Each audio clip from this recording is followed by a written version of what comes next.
The Raven's heir. Soon as one of them's caught, another one takes his place. Hey, Harold, have you read this? Harold? Harold?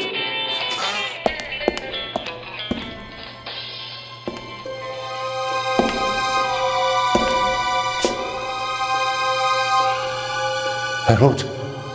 You hear me? This is no time for fun and games.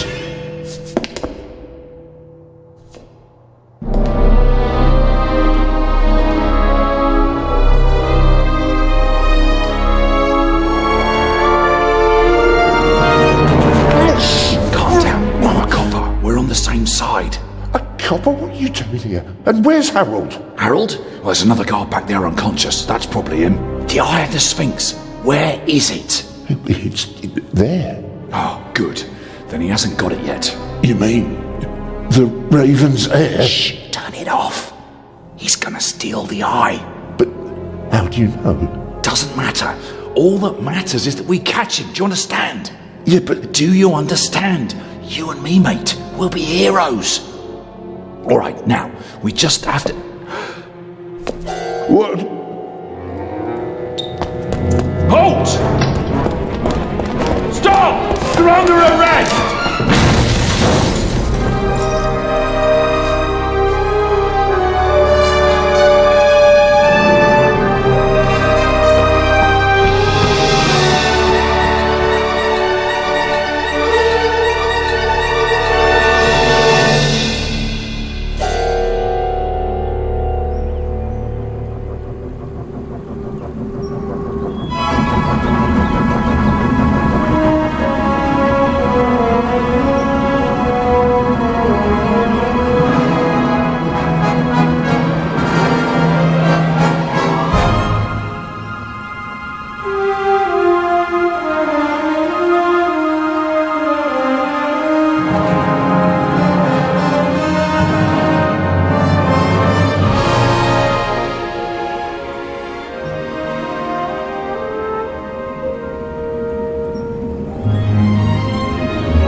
Hands up! I don't have time to play. I'm on duty.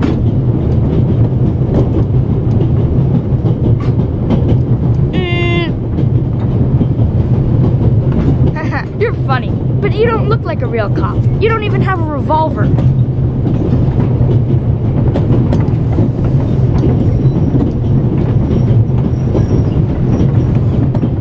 What's your name, boy? My name is Matthew Miller. And where are you from, Matthew Miller? From from Dillsburg, Pennsylvania, but my mom and I live in England now. She's taking care of some rich old lady. We're on our way to Venice at the moment. We're taking a cruise on a big ship. Impressive. You've already seen half the world. I've spent my entire life in Switzerland. Must be really boring. And what's with the gun? What do you need it for? It's the Raven. He was gunned down, so now I need a pistol. Dead birds don't need guns. Nor do live ones. You don't know who the Raven is, do you? He's the greatest burglar ever. He stole paintings from the Louvre. And those priceless eggs with gold and diamonds and stuff. And Bobby Dobbs says he replaced the crown jewels with rhinestones. I know who the Raven was. Although I don't quite buy that bit about the crown jewels. You do know these days there are thieves far more dangerous than your old Raven. 2 days ago, a precious ruby was stolen from the British Museum. There was an explosion. A guard was severely injured. Really? Yeah. And you know what the papers say? You talk too much, Constable. Zellner, monsieur. Anton Jakob Zellner. Or did he pull a gun on you? No, monsieur. Get a move on. Inspector Legrand, it's a great honor to work with a celebrity like you. We appreciate the support of the Swiss police, but it'd be better if you'd remain seated and keep an eye on things. But, monsieur, surely I can be of assistance, somehow. I saw a safe being loaded. We have everything under control. If you'll excuse me, I'll be in the first freight car at the back of the train for the rest of the trip. I'm not here to enjoy the beautiful scenery. I am a good observer, and I have finally honed powers of deduction. Thanks to that? I watched the people on the platform in Zurich. I know, for example, that man over there is a violinist. That would be more impressive if there weren't a violin case next to him. And I believe that the gentleman in the next carriage is a German doctor on his way to Italy to take up a new position. And what gives you that idea? There's the rod of Asclepius engraved on his cufflink. And he's carrying a German-Italian dictionary. Maybe he's just taking a holiday in Italy, following in Goethe's footsteps. Too much luggage. And no, he's not retiring to Italy either. The suitcases are too shabby for me to believe that he can afford to retire in his late 50s. All right then, Constable Zellner. Constable Zellner. If you're such a clever fellow, what am I doing on this train?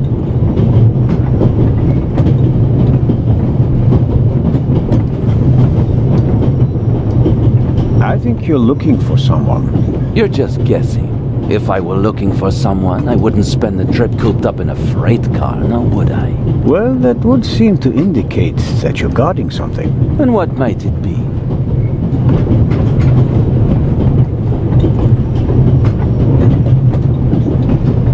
I really couldn't say. But it must be very important. Why is that? Because you are very important. They wouldn't have assigned the case to you if it were just a trifle. Let's assume that we really are transporting something very important on this train. And let's assume that it really is my job to see that it arrives safely. Then why isn't the train crawling with police?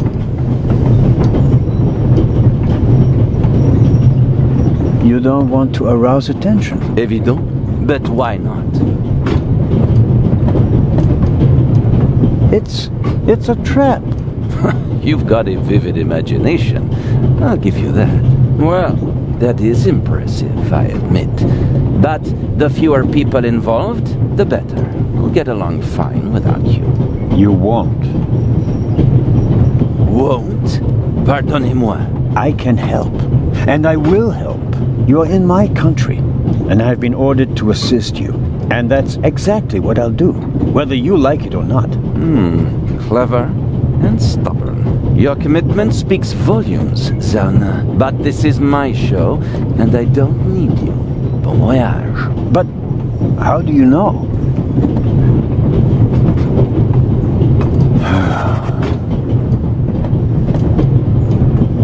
Oh, hello. You cheated. I did what? I saw you talking to the German doctor on the platform. He told you everything himself, and you were just pretending to put two and two together. And what of it? Do you know who that is? That's Inspector Nicholas Legrand. You have to impress him if you want to work with him. I'm going to tell on you. You'd really tell on me? To the very policeman who shot your dear Raven? Whoa, it was him? Mm-hmm. Hunted and killed Europe's most famous burglar. That's how he got his start. I won't tell him a thing. I wouldn't either. All right, Matthew. I have to do my work now. Everyone calls me Matt. Well, except for my mom. She calls me Maddie, as if I were a little kid. Whether Legrand wants my help or not, I'll keep my eyes open. Maybe I can change his mind.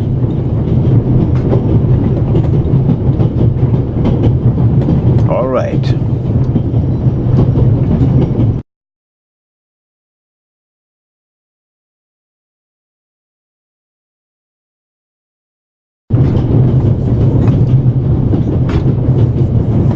The Vicarage in the Mirror.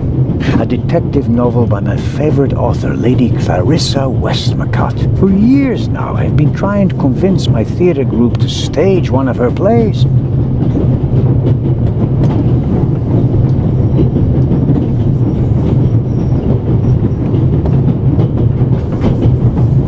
This is the first car.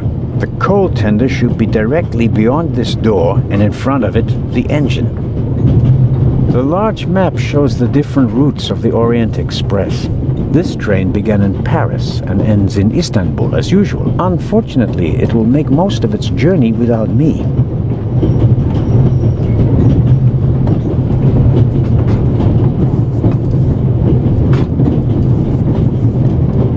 The violinist is a good-looking fellow, and he's traveling through the most beautiful mountain landscape in the world. But one can only hope that his violin is better tuned than he.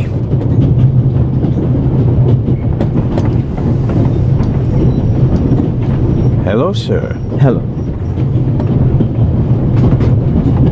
If I'm not mistaken, you're a violinist. That's true. A wonderful instrument.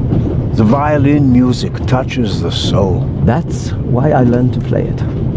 Do you play in an orchestra? No, orchestras aren't really part of my world. A solo violinist. The best soloists travel a great deal and make a pile of money, or so they say. In that case, I'm probably not one of the best. Are you traveling to Istanbul non-stop? No. I'll transfer in Venice to a ship. I'm on my way to Cairo. Cairo? I'm performing at the reception in the Egyptian Museum there. I'm sure your recital will be a great success. But tell me, did you notice anything unusual on the train? Anything unusual? Persons acting suspiciously, for instance. For heaven's sake, is there cause for concern? Everything is in order, sir. We Swiss are just very cautious people. I understand. No, I didn't notice anything. Have a good trip. Thank you.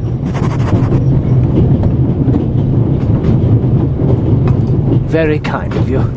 Thanks. Oh, pardon me. No problem. The uniform is waterproof. Mr.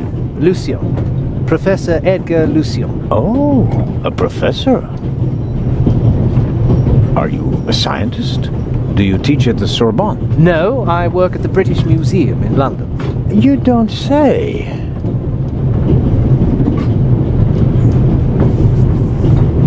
So, you were, shall we say, an eyewitness to the burglary 2 days ago? No, I wouldn't say that. Oh, no? Well, there was a lot of commotion, but I didn't really pay much attention to it. There was a break-in in your museum, and it didn't concern you? Well, let's just say that nothing that's happened in the last 2,000 years concerns me.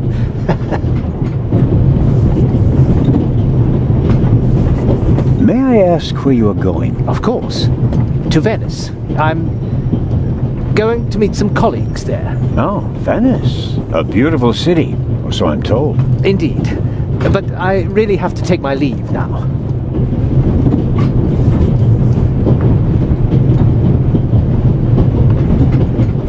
Just a moment, please. The famous Inspector Legrand is on this train. I imagine you know him. No, should I? You don't know him? And you also don't know what he's doing here? No. Why should I? Just a thought. You're a representative of the British Museum. There's a guarded safe on the train. I'm sorry. I don't know what you're trying to imply. And now, please excuse me. Just one more thing. Did you notice anything unusual on the train? Here? On the train? No. I can't say that I have. Although I did spend most of the time in my compartment. I don't want to take up any more of your valuable time, but you do understand, don't you, that what concerns me is the present, and especially the robbery at the museum. Yeah, of course, of course. It's just... I'm in rather a hurry. You'll get in touch if you notice anything unusual, won't you, Professor? Of course, Constable. What's this? What's the matter, sir? The door. I can't open it. We'll sort it out somehow. The compartment is locked. But I didn't lock it. I don't even have a key.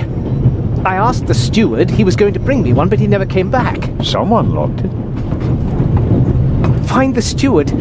He needs to bring me the key immediately. Calm down, Professor. I'll see what I can do. You don't understand. I have to get back in my compartment. All right, just wait here.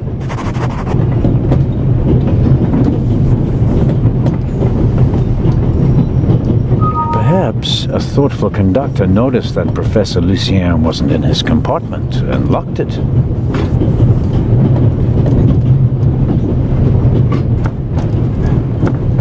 The little label on the door reads Baroness von Trebitz.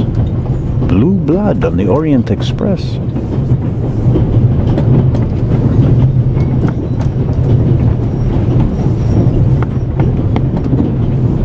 Yes, what is it? Whoever that is, James, ask them whether they found my purse and then closed the door. The noise on this train is driving me crazy. You're missing a purse. Was it stolen?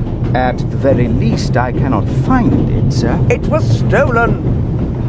When was the last time the Baroness saw her purse? What? In Zurich, on the platform, sir. I just asked where you last saw your purse. In Zurich on the platform. James, tell him that I still had it when I got out to stretch my legs. The Baroness says... Maybe you lost it there. What? The Baroness never loses anything, sir. I never lose anything. Very well then. I shall be on the lookout for your purse.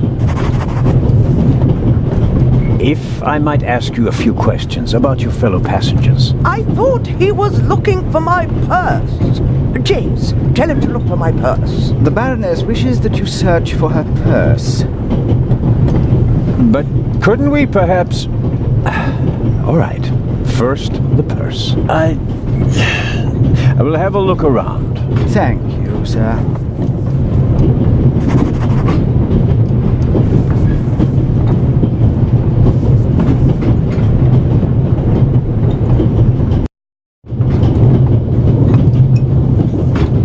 I don't believe it. I never thought I'd ever meet you. Pardon me, but we'd prefer... It's all right, Miss Miller. I'd like to speak to the inspector. Unfortunately, just a constable, Lady Westmacott. I'm reading The Vicarage in the Mirror right now, for the 5th time at least. That's nice, Constable... Zellner. Anton Jakob Zellner. This is my companion, Miss Miller. A pleasure.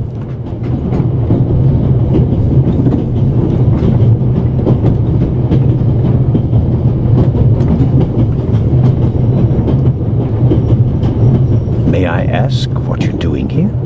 Are you on holiday? Holiday? Yes, so to speak. The first and last holiday of my life. Madam? I've been writing since I was a little girl. It became my job, and now I've stopped. So, this must be a holiday. You quit writing? Impossible. I have all of your books. Your Detective Partout is my favorite character. Then I have bad news for you. I killed the old wretch off years ago. I don't understand. I'd rather not discuss my work, Constable. Oh, well, fine. As much as I'd like to keep talking, duty calls. You were right. Madam? I did observe you as you came in. You seemed so... Then...